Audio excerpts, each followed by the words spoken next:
The BC Lions are 3.5-point favorites over the Hamilton Tiger Cats on Friday night in Steeltown. The Lions have to win to keep their faint hopes of winning the West Division alive, while the Ticats need to win to have any chance of finishing second in the East Division and earn a home playoff game. Which team is going to come out on top? This is an extremely tough game for me to pick because I don't think there's a team in the CFL right now that is hotter than the Hamilton Tiger Cats and what they've been able to do the last couple weeks.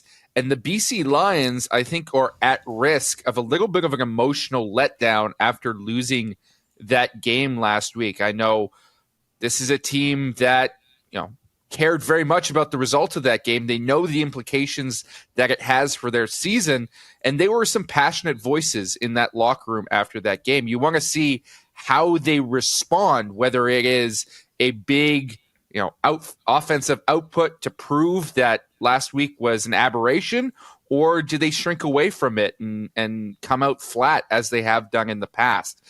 Because of those factors, I'm going to skew with the home side on this one, knowing I could be wrong, but I'm making the safe bet with the Ticats in Steeltown. I like Hamilton at home for a number of reasons.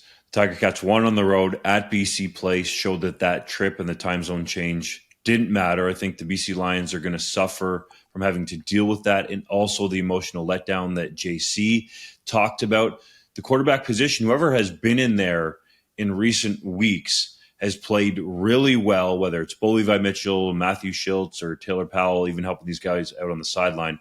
It's been a cohesive group that has worked together, and the Ticats are coming together at the right time. So they know that there's a chance that they could host a playoff game at Tim Hortons Field, and if they win it, only have to go down the road, the QEW, to go to BMO Field, and then perhaps go back to their home stadium for the Grey Cup. Lots on the line for Hamilton. I like the Tiger Cats. I like the Ticats against the spread. I think that it's actually very surprising that the Lions are getting more than a field goal here, given that they have the long trip, that Steeltown does actually have a substantial home field advantage there at Tim Hortons Field. I still like the Lions to win straight up, but give me 3.5 points for the Tabbies. I'm eating that up. The Saskatchewan Roughriders are 3.5-point underdogs on the road this week against the Calgary Stampeders as the two teams battle for the third and final playoff spot in the West Division. These squads split their first two meetings of the season in tight games, though they have not played since mid-July. Who has taken this one?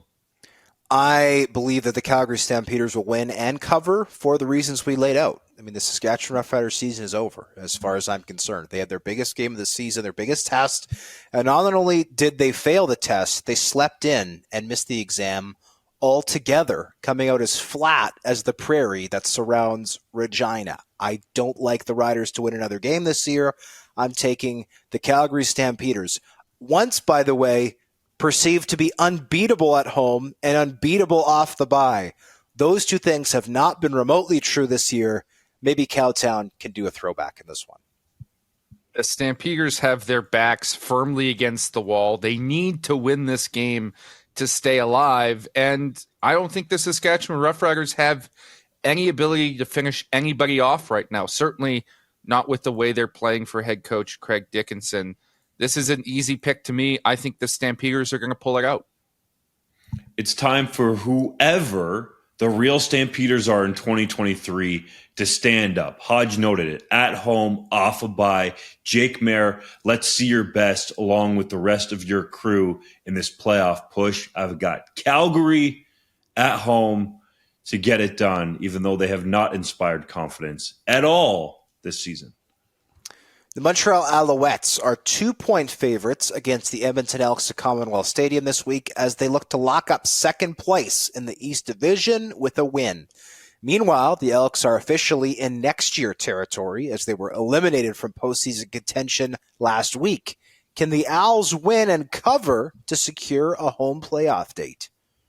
I am a man who is contrite and owns his mistakes because I've been picking against the Owls the last couple of weeks, and it's been biting me in the butt. This team does not lose to teams that are sub 500. I really like the Elks, but I just can't pick against the Owls this week.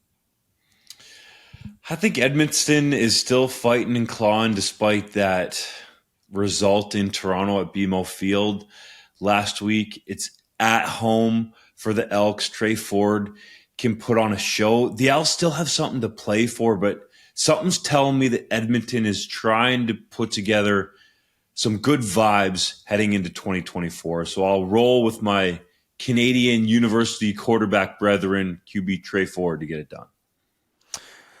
The Montreal Alouettes are 0-7 this year against BC, Winnipeg, and Toronto. They are 9-0 against everybody else. And for that reason and that reason alone, give me the Owls to win and cover this one against the Elks, the lower bowl Elks.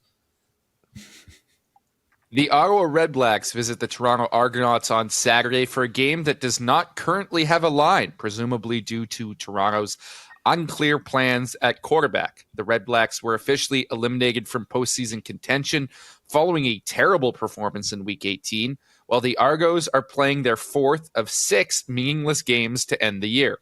Who wins?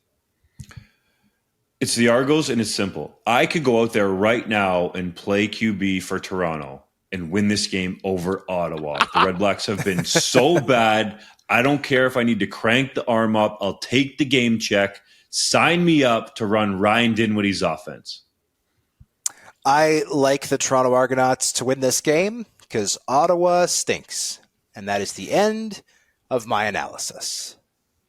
Yeah, it doesn't really matter who the Argos have at quarterback at this stage. Chad Kelly, of course, that would be an automatic win. But even Cameron Dukes and what he showed against the Winnipeg Blue Bombers a few weeks ago when they were resting a number of starters, that type of performance against Ottawa, that's a win by a couple touchdowns.